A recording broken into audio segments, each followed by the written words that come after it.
Hello everyone, International Master Andrew Martin here once again, and welcome to my BCM Game of the Month for March 2012. And I've made a rather unusual choice this month because I want to highlight some developments in an opening which I think is underestimated. And that is to say the Owens defence after 1e4 where black plays b6. It's a rather grey area of opening theory, and it's a practical opening, forcing variations where basically black hopes to outplay the opponent. I would say when you play b6, you've got to have strong nerves, in a similar way to the modern defence really, good defensive technique, and a strong eye for opportunities to gain counterplay, because obviously against all these fianchetto defences, white can set up some very dangerous attacking formations.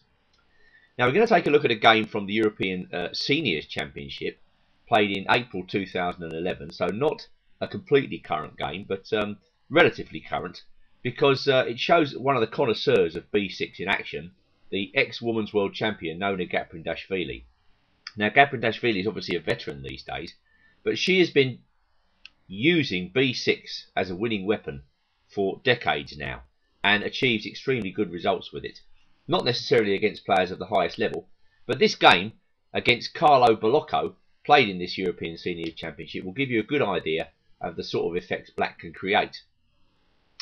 Now, already white has got to make a choice. How is he going to defend that pawn at e4? And in this game, Barlocco decides to play bishop to d3. If white puts his knight on c3 in this position, then I think e6 is a decent move. And if white plays knight f3, black goes through with the knights before bishops idea by playing bishop b4. This is quite an interesting way of playing for black, and could continue bishop d3, knight e7 castles, and then an old game of Garcia Palermo with black saw him taking on c3 and then going d6. And actually this is quite an interesting position. White's got two bishops and a relatively free game, but black has got an excellent structure here. I've played this game this position numerous times in blitz, and if white allows black the chance to go knight d7, castles, knight g6 and then e5, black can get a very good pawn structure and shut down white's light squared bishop. Well, in this game, bishop d3 is the most common move, and Gaprindashvili played e6, and after queen e2, g6. This seems to be one of her main ideas in this line, just to get some sort of hippopotamus formation, where black has enticed white into playing a less attacking formation than he or she normally would have done. Just going back to bishop d3, it's worth mentioning in this position that knight c6 is quite an interesting move, and the point of it is that after knight f3, black plays the rather provocative move knight b4, and actually he's going to take away white's bishop. White can try the cheapo move bishop c4 here, with the idea that if bishop takes e4, white goes bishop takes f7 check, but after bishop c4, black has e6, and then if c3 in this position, well, I presume white's the black knight retreats, and it's just a very unclear situation. But back to the Gaprindashvili game, queen e2 was played, and now g6, and now there's a period in the game where both sides go through with straightforward development, well, as straightforward as it comes for black. Alright, well, I presume if white doesn't go c4, then black's going to go just knight d6, knight d7 and get a hippopotamus. This way round, with white playing c4, Barlocco is playing very ambitiously. He's going for a grip on the game by trying to blot out the black bishops. When you play b6, you've got to be on the alert for counterplay at all cost, any small difference in the position that might help you. And here Gaprindashvili takes the opportunity to attack the pawn on d4. Well, now obviously Barlocco didn't like the look of d5. That seems to me to be quite a challenging way to attack the black setup. I presume white didn't like that because of knight b4 again, and black gets to take off that light square bishop. So Barlocco plays a sensible move here, bishop e3, but again that seems to run into knight b4, knight c3, Gaprindashvili takes the bishop, and now d6. So there we are, a kind of hedgehog or hippopotamus formation, more comfortable than usual for black. thanks to the 2 bishops and the early simplification. Black taking off that bishop, which eases any black cramp. So quite an interesting way of playing this. Barlocco plays d5. Black shuts the game down with e5, and now white goes b4. I think it was Nimzowitsch that taught us that when you inherit the 2 bishops early in the game, they only tend to show their strength a bit later on.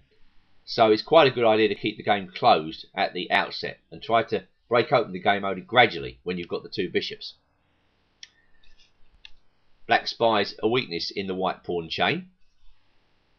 Of course, white doesn't want to fracture his pawns, so he plays a3.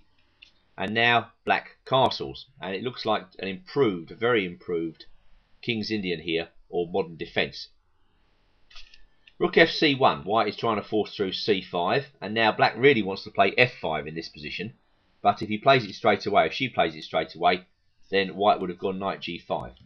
Always got to look out for this idea in fianchetto openings, with e6 a glaring weakness. So h6 first by Gaprindashvili. White forces through c5. Black takes once and now plays her thematic break. So this is all going quite nicely for black. White continues opening up the game, and who can blame him? This looks like the right thing to do. But f takes e4, queen takes e4, and now bishop takes d5. I think Barlocco perhaps played this knight b5 move a bit too hastily, and now he's going to regret it. If we return to the position after c takes d6, I think rook a b1 was a better move. And if queen d7, rook b6. Something like this looks like a much better way for white to press home the attack. And then if black plays knight c8, really the black pieces are going in the wrong direction, and white is making inroads to the queen side. So knight b5 is probably a mistake. Gaprindashvili, as I said, is very quick to seize on the mistake. Queen g4, h5, queen h3, and now black gets to really mess up white's pawns with bishop takes f3.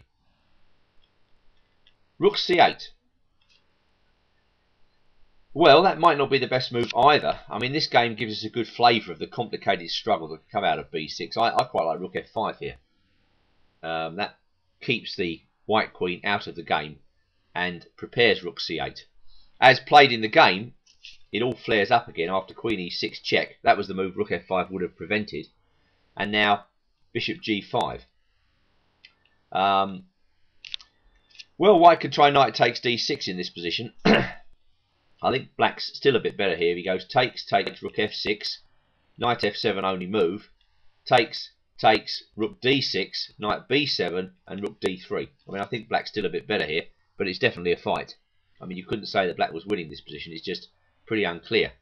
White is pretty active. So, bishop g5 was played in the game. Gaprindashvili played queen b6. Bishop takes e7. Well, just to show you how dangerous it was to let the white queen into black's position, I think white should have played queen takes e7 in this position.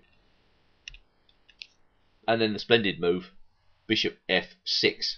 And the point of this is that after rook takes c1, takes, we've actually got rook c7 in this position. So white has missed his chance in this undulating struggle.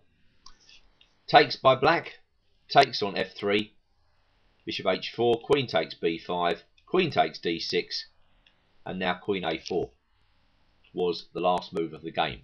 As white sees to his cost that the black queen is infiltrating on the king side with a winning position. So that was a very murky struggle, very typical of b6. If you're looking for a winning weapon after e4, let's say as a second line opening repertoire choice, then you could do a lot worse than to investigate this unclear move.